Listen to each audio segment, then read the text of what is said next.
No, I'm trying to talk here. Do you want to teach the class?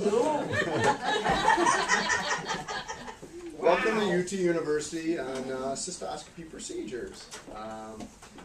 At any point throughout this, if you have any questions at all, just yell it out there, raise your hand, whatever. Let's, we're just kind of really loose in here, and we're just going to talk about cysto procedures.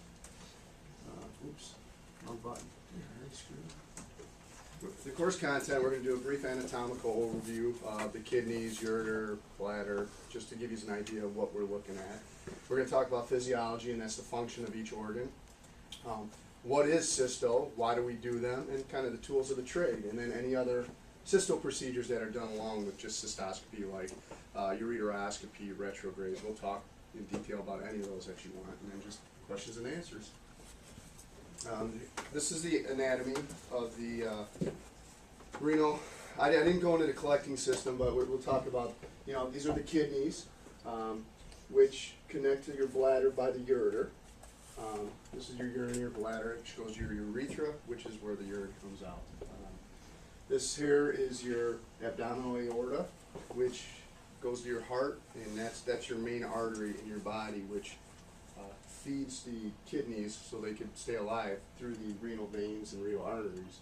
So the renal artery feeds it with blood, then the renal vein goes back, and this brings blood back to your heart, and that is the inferior vena cava.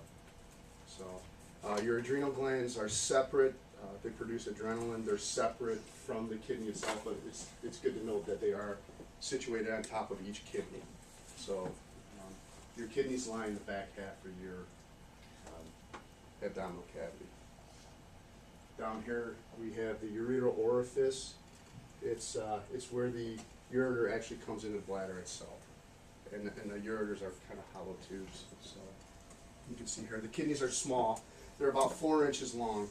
So they're like that. They're kind of bean shaped. They sit like this. So if something's in the lower pole, this would be the lower pole of the kidney. If there's a stone down there, it's harder to pass because of gravity. I mean, you're standing upright. I mean, it's got to get up and over that there. Okay. The kidneys do a lot of different things. They excrete waste. They reabsorb nutrients in the body. They regulate your blood pressure, and they secrete hormones. These are just some of the things that the kidney do without getting into detail. The collecting system itself of the kidney. This is like the parenchyma of the kidney, kind of the meat of it. You can get stones in the meat that don't affect your collecting system. You won't see that on a ureteroscopy, cystoscopy, anything like that. You can tell by an X-ray. This is the actual collecting system itself of the kidney, where the urine is filtered and excreted. It goes out. So this is the upper pole. When we talk about the upper pole or upper calyx, upper, middle, and lower. Okay, and then this is the UPJ, right in this area, ureteral pelvic junction. It's called that because this is the renal pelvis, and this is the ureter, so UPJ. Can you show where the dividing line is, where there's considered ureter or kidney? Okay, so this is the ureter right here, Okay. the skinny tube. I might, the next, okay, so this is the ureter, and it starts at the ureteral junction down here with the UVO, and then it goes all the way up to the kidney, and this is the renal pelvis. So it's kind of, this is renal pelvis here, and then it's the ureter. It's UVJ, ureterovesicular junction, and then the ureter. So it's kind of, Can be either way when they when they diagnose it, it can go either way. I mean, kind of when it's UPJ stone, we're calling it a ureteral stone most of the time. Who calls the diagnosis? Is that the tech or the doctor? We'll ask the physician most of the time. Our techs have been doing it a long time. We'll just make that judgment call. Okay. Yes, sir. Quick, the how do you determine if it's, I guess, where's the dividing line between upper pole, mid pole, and lower pole? Let me go back one here. So this is the dividing line, because this is your renal pelvis right here. So it's like at the base of... Yeah, if you drew a straight line across from that. Right.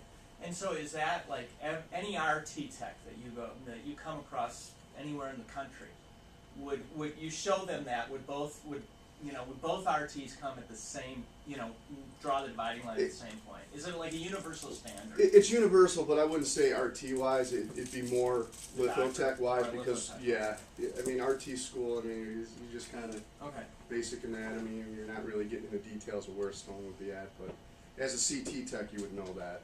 Okay. So the ureters, they're 10 to 12 inches long, depending on what side of the body they're on. The right ureter is shorter because your liver's on the right side. Okay, and the liver's a big organ, so it pushes everything else on the right side down, so it's smaller. They're only 3 to 4 millimeters in diameter, so think of a straw. That's only 3 to 4 millimeters. That's how your ureter is. It's very tiny. You know, this would be bigger than a ureter. It's that tiny little hole. So you can imagine a stone, you know, even a 2 millimeter stone that's jagged, it's going to bounce around down there. It's very, very painful.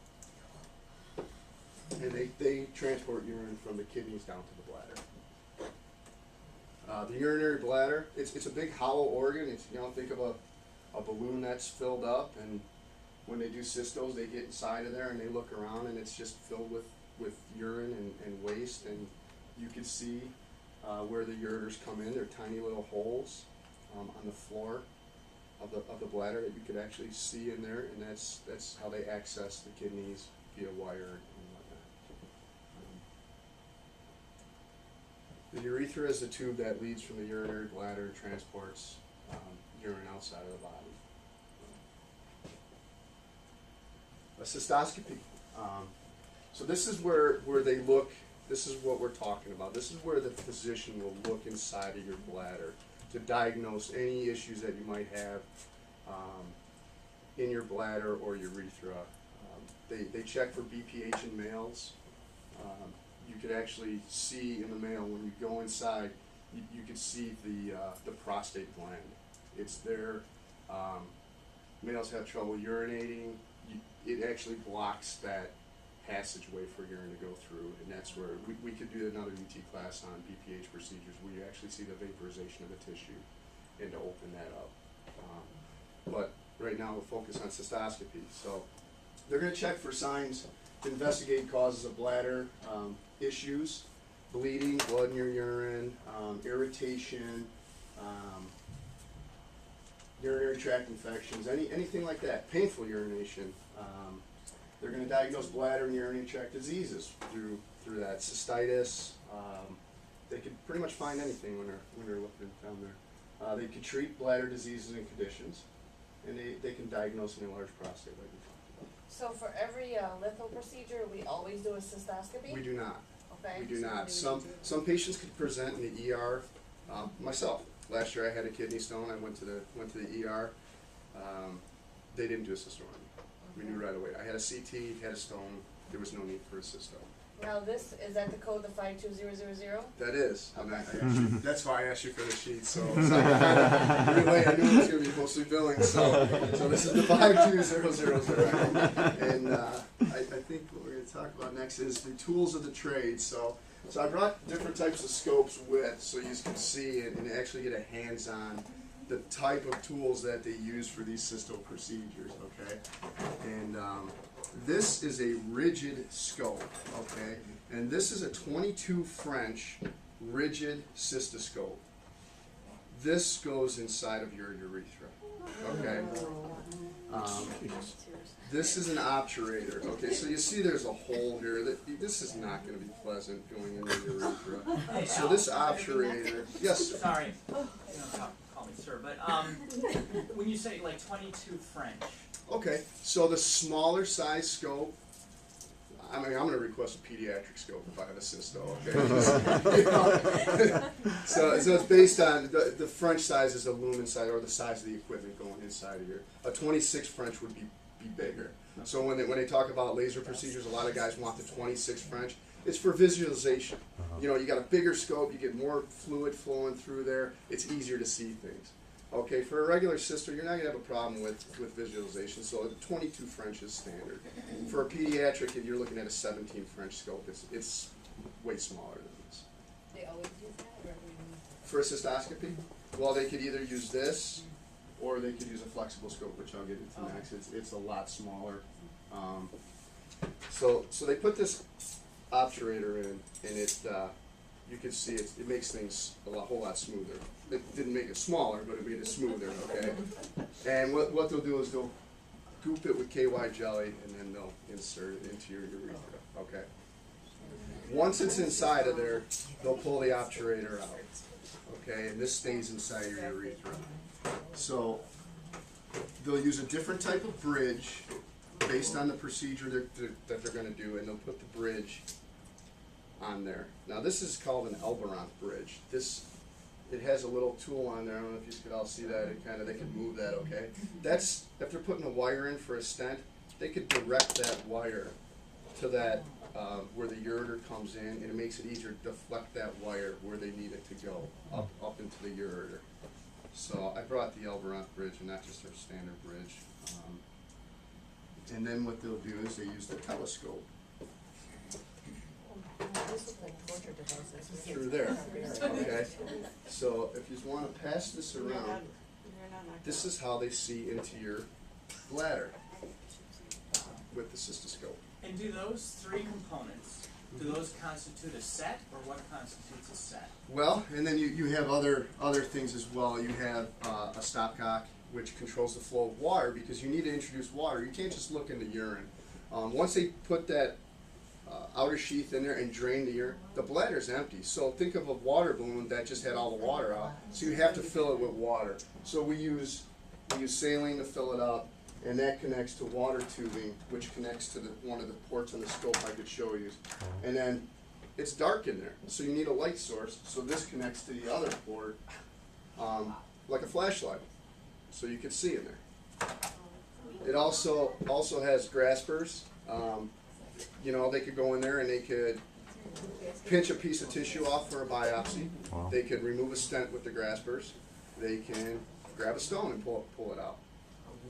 And how, the 22 French, what folks are looking at, what's the cost? Of a scope itself? Yeah. You could get a whole set for regular cysto without the light source, probably about $25,000. Right. So you're holding a fair amount of money. Don't drop it.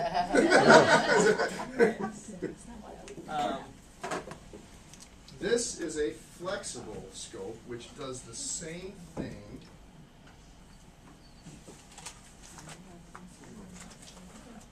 as a rigid scope, but it's a little bit easier to manipulate. So, yeah.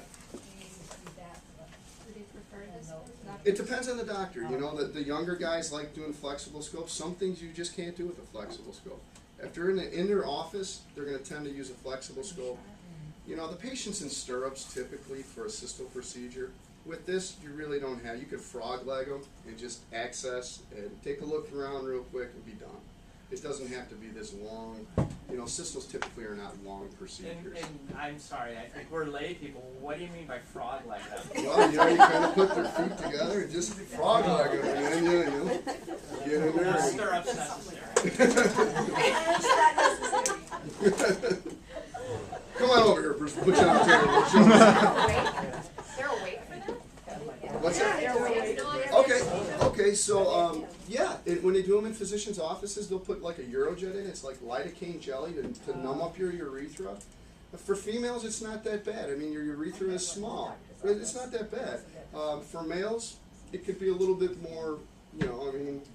When they get through your penis, when they get into your bladder, they actually have to torque the scope and bend it. So it's uncomfortable. So the flexible scope's the way to go. You're passing it in. You're taking a look around. This controls where the camera looks. So they can take a quick look around, torque the scope. Same thing. This just goes to the light source. So it's your flashlight. Water gets connected real quick, and they take a look around. And you could look through that too, and just this thing right here controls where you're looking. So if you hold it like this, you can do that.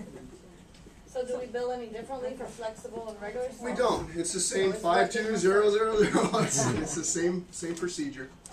So that's happens easier. It is. No, the, The flexible, it is. It is for, you know, a lot of the older guys, they didn't have flexible scopes back then, you know, when they were going to school. So and now another thing, and actually Lisa brought it up, is the young guys now, they have a video, you know, they'll have a screen like this, and they'll put it on the end of that scope, the rigid scope, and they'll do everything like this. And they're watching on the big TV screen in the OR. You know, they're, so lithos? huh? Both. Some offices have, you know, where they'll just have a video screen where they can see what they're doing. Now the older guys, they're down between there, and they, you know, that's how they're used to doing it. They don't have a problem with that. So this is always diagnostic before anything happens in the OR, or no? Not always. No, not always. If you have certain symptoms, you know, they need to diagnose after it needs to go to the OR. I mean, some of it might just need, okay, well, I check things out. You have a tumor. You're a smoker. You have smokers can get bladder cancer. It's really weird. It's the way that cancers work, but you can get bladder cancer, so they might need to do a biopsy. Well, okay, then you go. Or you might just have a urinary tract infection and you don't need any OR time. You just here's some antibiotics and you're good to go. Blood in your urine. Okay, well, let's do some further investigation. Do you need X-rays? Do you need a further an ancillary procedure to the cystoscopy? First doctor, or CT or something? Some of the doctors get CTs first. So, you know, in stone cases, if they suspect a stone, they'll send you for your CT and they might not even know, or they might. Is that more, like, more accurate? A CT is going to tell you if you have a stone or not, including a stone. But, you know, not everything is a stone. So the doctors may get a CT and there might not be a stone, so let's go take a look and see what is Like, causing do a it. softer tissue, it wouldn't show up. In the channel. There's things in CT that are called house field units where you can check, you know, different things. But this is a step further than a CT if there's no stone. So. And which of the scopes is more prone to damage or burning lenses or whatever we've had? Well, you know, that's more of a laser thing that are prone to damage. And these scopes we've had since 1999, since I've been here, and the flexible scope's been repaired once in that time, Bruce. I mean, it's not very often. It's more the laser procedures, and like I said earlier, I'll do a UT University on the lasers to show you why things get burnt. And it has to do with proximity of the laser fiber to the end of the scope. If they get too close, it's too hot, and they'll burn a hole in it, or they'll burn their lens. But they're not always using our stuff. No, cystoscopies, we have very few sites now where we provide the cysto scopes, and at our fixed sites we do. It's all of our stuff. How do they sterilize those fluids? Well, there's different types of sterilization techniques. They have Cydex is a type of fluid that you can sterilize it in. It's really potent carcinogen. It's really nasty stuff. It's a green liquid that you have to let the instrument soak for a certain period of time. They have steam sterilization. They have flash sterilization where you flash it at a high temperature and just, you know, I mean, there's different types of sterilization. What do we have at the centers? I think we have steam at our centers. Like a half hour. Yeah, it depends on the type of sterilization. I know Cydex soaks can go from anywhere from half an hour to a couple hours. You don't want to leave it in there too long because it'll actually erode the seals and the scope itself. So.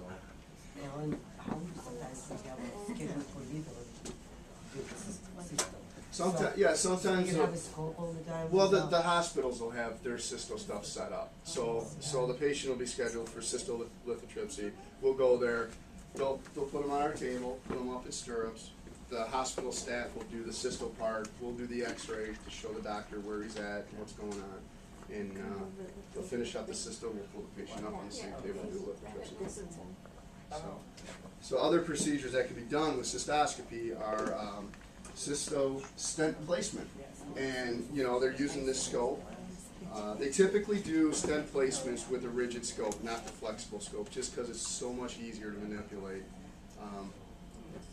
So when they do a stent placement, you know you have all this stuff in your way. You have your light cord, which fits on top of. I didn't bring you an adapter piece, but this fits on the bottom here of the scope, and then you have your water, which goes into one of these side ports, and you can control your flow of water here.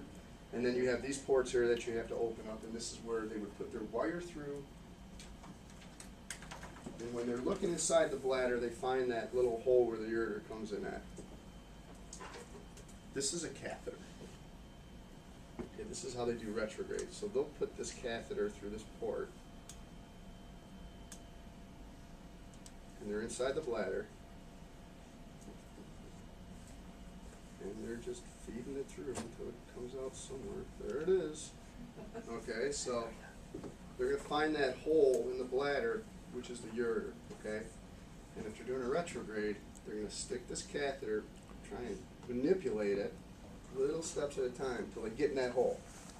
And when they get in that hole, they're going to push this all the way up, and it's going to go up as far as they want to go. And then what they'll do is, on this end, they'll hook a syringe with contrast, and they'll inject contrast. And as an x-ray tech, we're going to follow where that catheter is, and that contrast go up and back down to make sure there's no blockage. They do that to make sure there's no stone in there. So you can actually see the contrast shows up black, and you'll see it go in, and then you'll see it come back down. And any filling defects, so the kidney will fill up those calyces, the upper pole, middle pole, lower pole, they'll all fill up, and it'll look like fingers. If one of them doesn't fill up, there's a filling defect. Well, you know there's a stone there. There's something blocking it. Ureteroscopy, they could do those. It's similar to the flexible scope, a ureteroscope, but instead of stopping in the bladder, it goes all the way up your ureter, and they can look inside your collecting system of your kidney. Stent placement. They thread it through that hole in your They bladder. thread it through that hole Ureter- in the bladder, and they go up, all the way up and around. Yeah, and they gain access by a wire. I don't have a wire with me, and that's how they do stent placement with the wire. We'll just imagine this is a little bit thinner, and it's a wire. And they access the bladder with the wire. They push that wire all the way up to your kidney, so it's inside your body. And then what they'll do is they'll put a stent. This is a ureteral stent, and you notice it has string on one end. Okay, that's called the tether. And then this plastic tube. So this plastic tube, all this tube does, this helps the physician get that started. It's hollow. I'll pass it around as well. But it helps them get it on that wire, and then they pass this all the way up, and it curls. So one end is curled in your kidney, the other end is curled in your bladder. And these vary in sizes. You know, I mean, some people are shorter than others. So one end's in your bladder, one end's in your kidney, and what that does is keep your ureter open. So if you're breaking stones, you have a tendency, you have to pass those stones, but if it gets clogged up in your ureter, you're not going to pass anything, you'll become septic and you could die. So it's important to keep that open. This stays inside you. And this is a string. Most physicians remove the string, because what's a patient do if they see a string hanging out of their urethra? Pull it out themselves. So most doctors remove the string, and they'll bring you back for a cystostent removal. And that's what they'll do, is they'll use those graspers that I passed along, and they'll go in your bladder, and they'll see the coil, and they'll just grab it with the graspers and pull the stent. And they're always removed, they're never left in? No, you can't leave them in. Well, 6 months, and you have to get, I mean, some patients need stents continuously, so they'll just go back every 6 months and have them exchanged out. And so, and I'm sorry, Yeah. and so those are placed with the guide wire. They are. I don't have a guide wire on me. Okay, but so the guide wire is through the scope, Yep. right? And so what, these then hang outside the scope, obviously. Right? This is placed over the guide wire, so the guide wire goes through the stent because it's hollow. It's like a straw, and you feed the stent up into the end of the stent, and then you use the pusher to get it the rest of the way along. Okay. And this is just, and then you pull the wire out, and it coils, and you have yourself.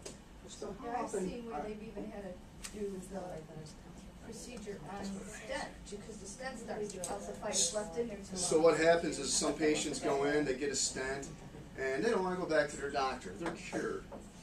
And all of a sudden, they get really sick. And they end up in the emergency room, and you take an x-ray or a CT, and you're like, holy cow, how long has that been in there? And this is in their body.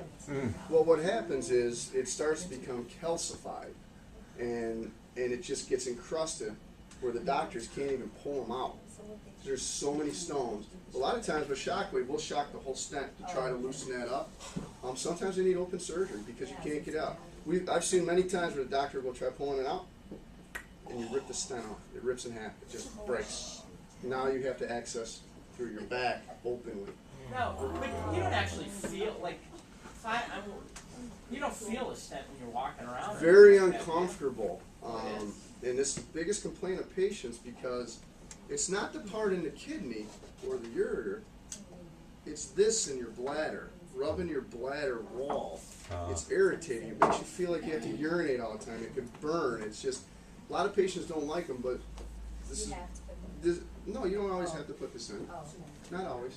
But it's another procedure that you can do. We could do holmium lasers through a cystoscope. You go in there, you got a huge bladder stone. I mean, I see bladder stones the size of a baseball. It takes up your whole bladder. And they go in there and they're just shocking away on it. You can't do lithotripsy on a bladder stone. Why?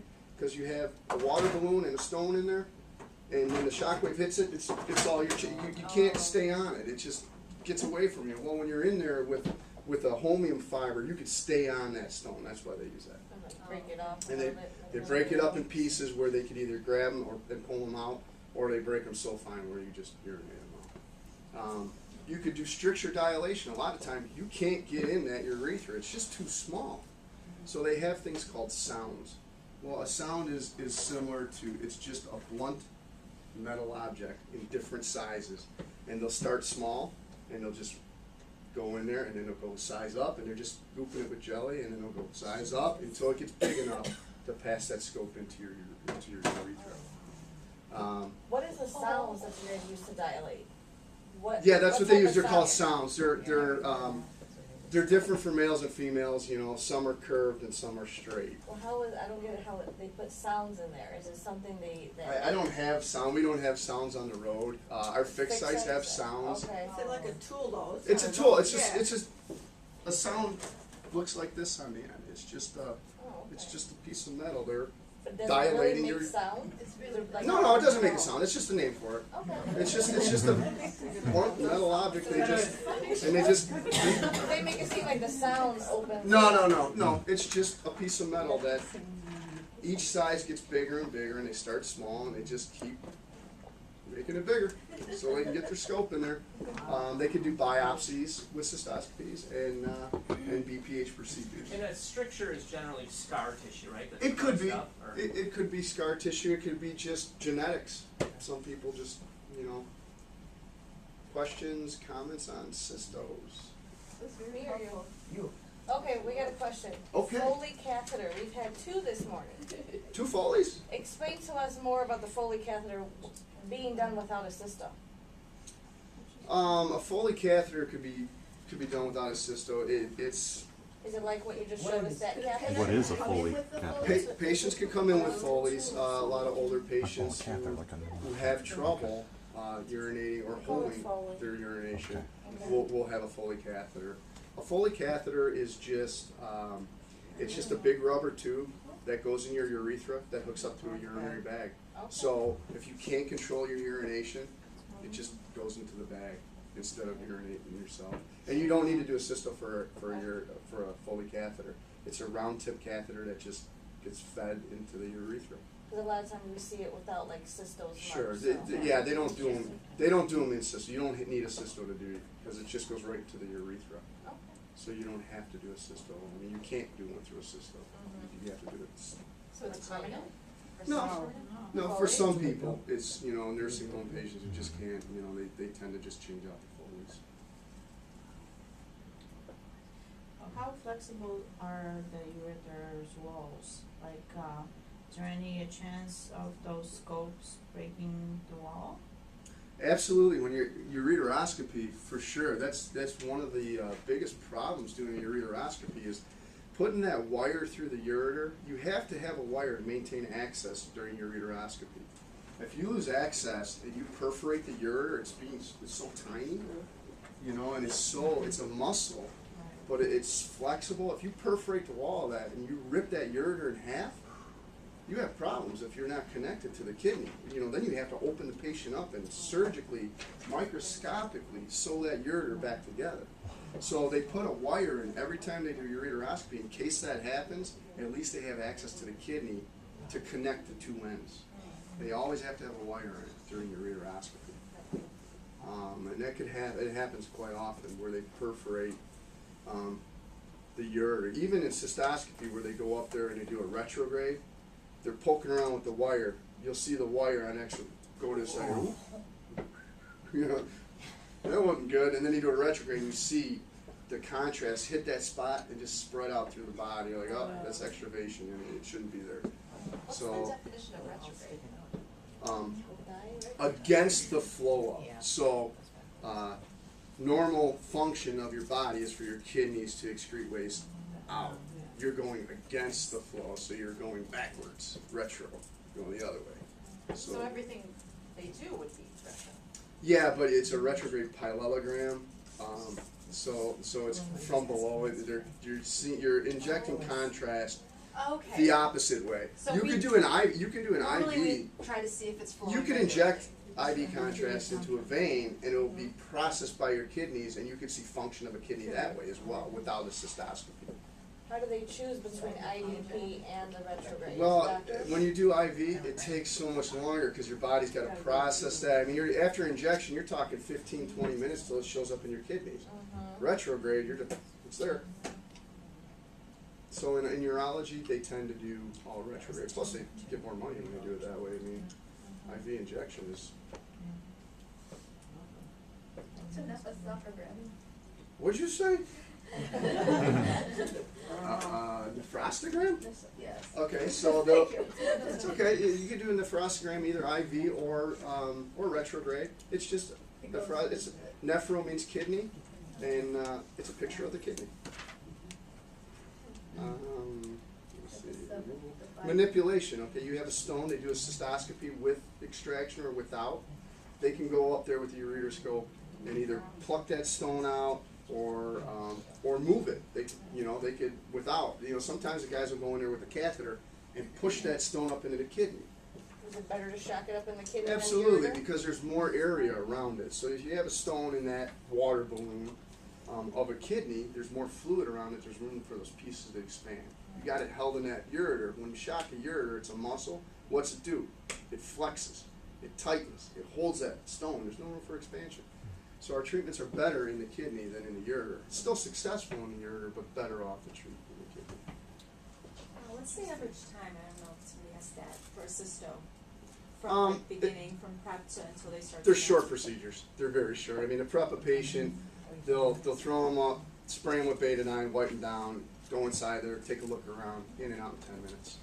I mean, it's just, unless you're adding other procedures to it, like stent placement, biopsies, it really depends on the severity of it. But a typical cysto is 10 minutes, in and out. Mix. It's a mix. Do they always do like a CT? Does a typical cysto require the use of a C-arm, or is it just the It patient? does not. Very few. If you're just doing cysto, you don't need a C-arm at all. If you're throwing a stent in or a retrograde, you need a C-arm. Can you explain to me what a C-arm is again? A C-arm is an X-ray machine that looks like a C. Okay. We use them in the ORs because they're easier to manipulate around the table. The table's like this, so the C fits like that. We can follow it. It's mobile. We can move it around. Is that the fluoroscopy? That is the fluoroscopy. That is the Yeah. fluoroscopy. Yeah, hospitals have their own cysto tables. Our fixed sites have their own cysto tables where the X-ray is built into the table itself, where they can take hard images or they could do live fluoroscopy where they're looking at what they're doing. So the On the C-arm road, just we use a shows on the C-arm. screen, the X-ray? Shows live, so Shows we're looking live, inside there okay. while they're doing it. Yeah. Mm-hmm. X-ray vision now. Like Superman. Help me understand a little bit more about the ureteroscopies and litho. How does some procedures get scheduled for both, but they end up going with? Physician Yeah. preference. Okay. Um, So ureteroscopy is. Ureteroscopy, a lot of the younger guys prefer it. Okay. What's the difference between the cystoscopy and lit? I'm not clear on this. Cystoscopy and ureteroscopy. Yeah. A cystoscopy is just looking in the bladder. If you go anything more than that, If you're looking up the ureter, then you need a ureteroscope, and you're going up all further into the Same system. procedure, just more. It's just Sort more. of, okay. Yeah, ureteroscopy is more in depth, more detailed, more things could go wrong. So the flexible ureteroscope, Yes. okay, is right for your, okay, I think, There's also rigid ureteroscopes. right, Smaller in lumen than the cystoscope because it's got to get in that 3 to 4 millimeter space. So they're long and narrow, and they'll actually go through that, and just a lot more pain involved with the rigid ureteroscope afterwards because of all the torque and movements and. but so a cystoscope is more limited in terms of what you can or should do with it than a ureteroscope, a flexible ORIS, Well, each tool is made for something. This is Right. just made to look in the bladder. right, That's all it is. I mean, you can't do anything more than that. right. What was your? I'm sorry. What was I? My question was the ureteroscopy, or Ureteroscopy. Ureteroscopy. So 'Cause some it's more and more physicians. now. Okay, so the younger guys feel like they're not doing anything if Joe Schmo, the tech's over there, is breaking his stone. They're out of school. They want to prove that they're working on his patients. So, they just prefer to be in there and they're doing something. So, both of them have value. But sometimes we do both, the litho and. Sometimes you will do both. Sometimes you're breaking stones in the kidney, but there's one lodged in the ureter. Well, if your ureter is clogged, you can't pass what we just broke up in the kidney, so they'll go up there and they'll break that or pluck it out, so it makes room for the other ones. It's really physician preference. Some older doctors like ureteroscopy better. They think it's more successful. We've proven that our success rate is just as high with lithotripsy as ureteroscopy. Are we doing that more and more with mobile sites? What's that? The ureteroscopy? Ureteroscopy? Well, we're seeing an increase in ureteroscopy. I think it has to do with a lot of younger guys coming on, a lot of the older guys retiring or slowing down. Plus now we're in the laser business, so we're seeing just a huge increase in holmium procedures. We prefer they be with those, but Because they could pretty much do the same with each machine to break up the they stone? can, yeah. Okay. Success is a little bit higher above the bone here for lithotripsy. Because once you put that bone in the way, you got to flip the patient the other way around, the access. There's physics involved and that shock wave. You can't shock through the bone. The intensity of that shock is going to be diminished to where it's not going to be effective. So if a stone's down here in the lower third, let's see if I can show you. So if the stone's down here, your iliac crest goes like that. If it's down here in the pelvic window, it's ureteroscopy. I mean, they can go up there. They're not going very far. Doesn't have far to go. They're just pull it out, break it, and done.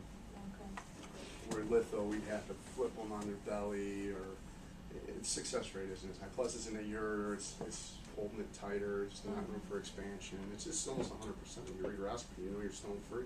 Oh, okay. Manipulation is actually where you're grasping that with that grasper, right? Manipulation with extraction, you can grab it with the grasper and pull the stone out, or a basket, a stone basket. It's not. But it's not always with removal, Jim. Sometimes manipulation could be pushing it back the other way. And Manipulating is they're not moving it from manipulating one it with spot any to kind of another. energy, though, right? Like a laser. No, that code itself, manipulation is either, it's just moving Manual the stone. manipulation. Yeah. Why would you go the other way? Why wouldn't you get it out if you're up on the stone? Yeah.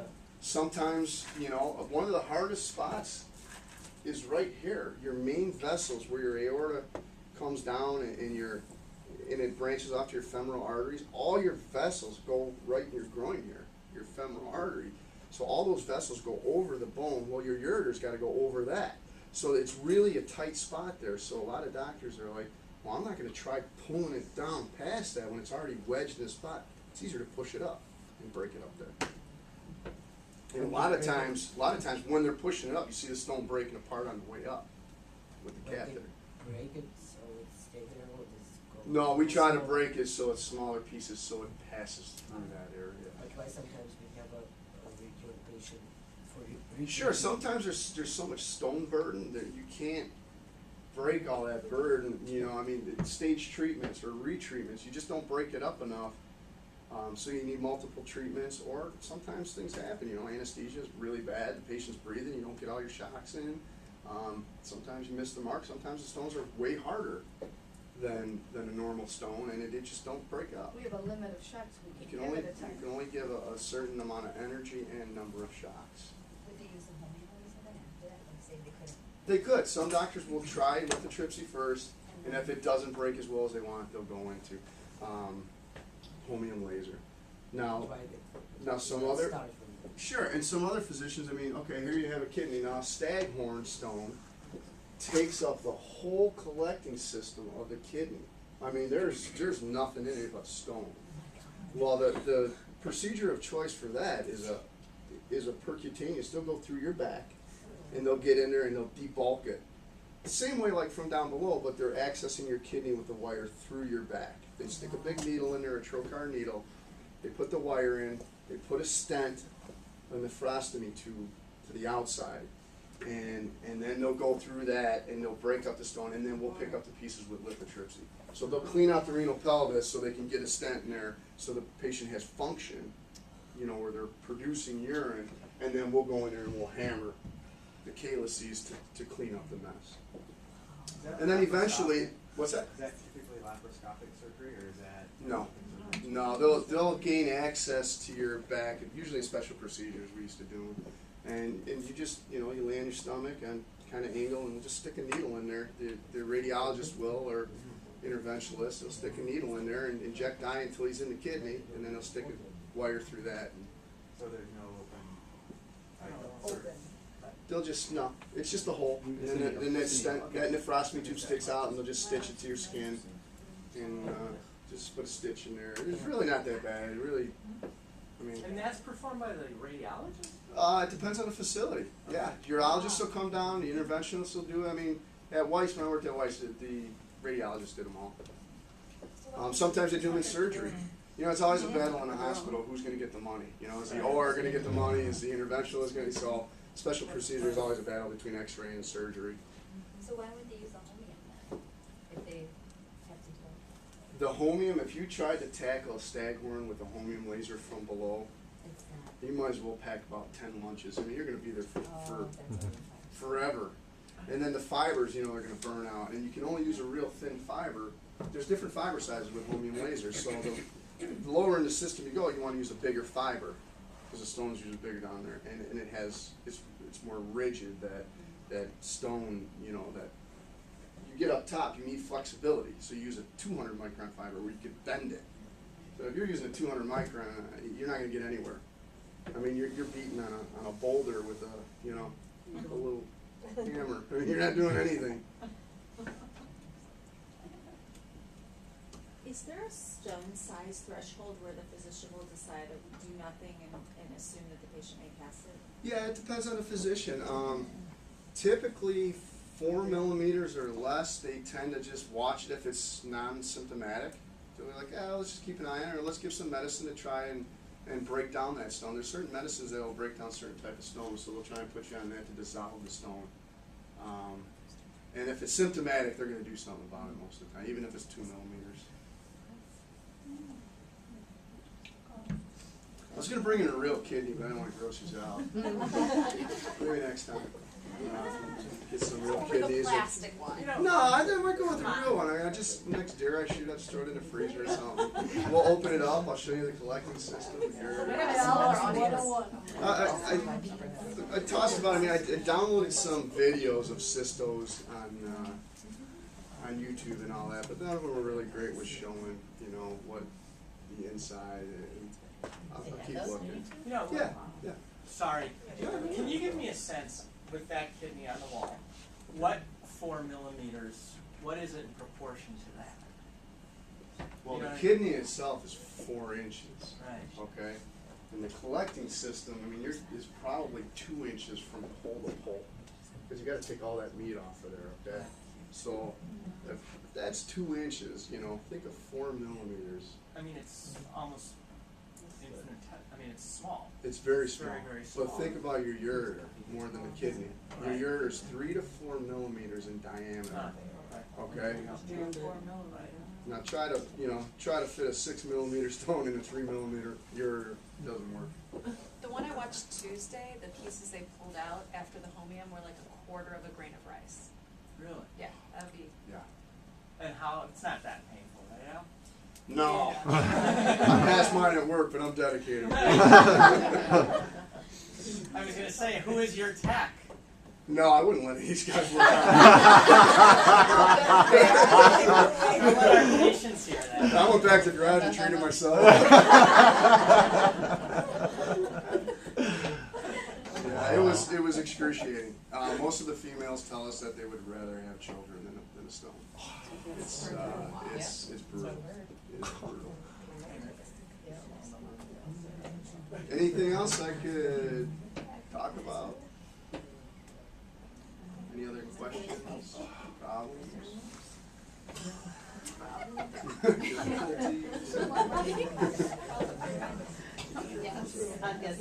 How to prevent stones? Pick me on that one. Go ahead, Lisa. How do you When I prevent was stones? in the OR, they had this young woman on the table. She was like 35, and so they were taking her stones out, and they saw areas where more would grow. And the nurse asked, how can she prevent those from growing into stones? He said she's 100% in control of it. She has to drink more water, change what she eats, less processed foods, and less salt.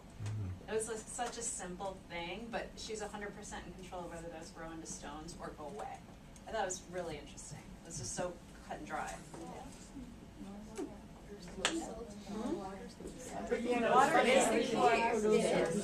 Because when everything gets concentrated, that's when stuff grows. Well, If you water salt and more water outside. I'm trying to force Cut back on the myself. coffee.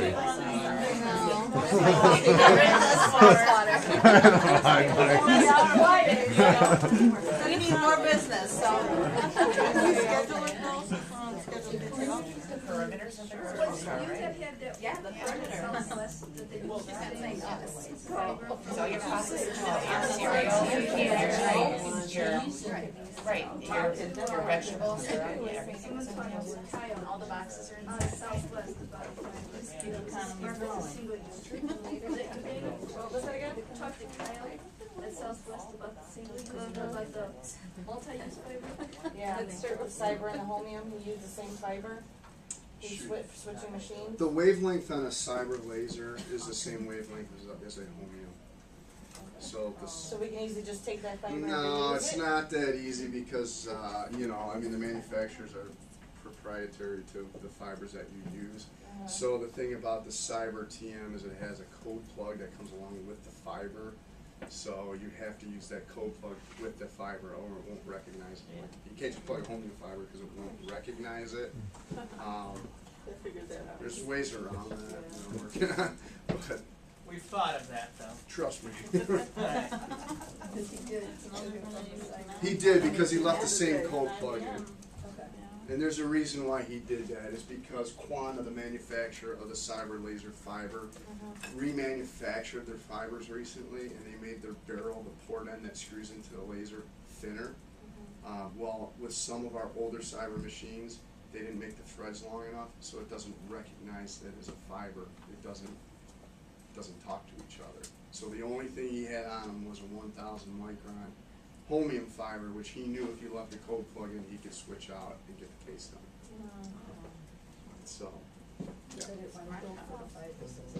Well, he should. It was reusable, and it's not in our contract. Wait, though, as a single use. Well, I used it once. He used it once. Yeah. He only used it once. We'll build it at the site. Maybe should I Get get paid. board pack? That's right. Free, Julie. Thank you, Al. Thank you, Al. Yeah.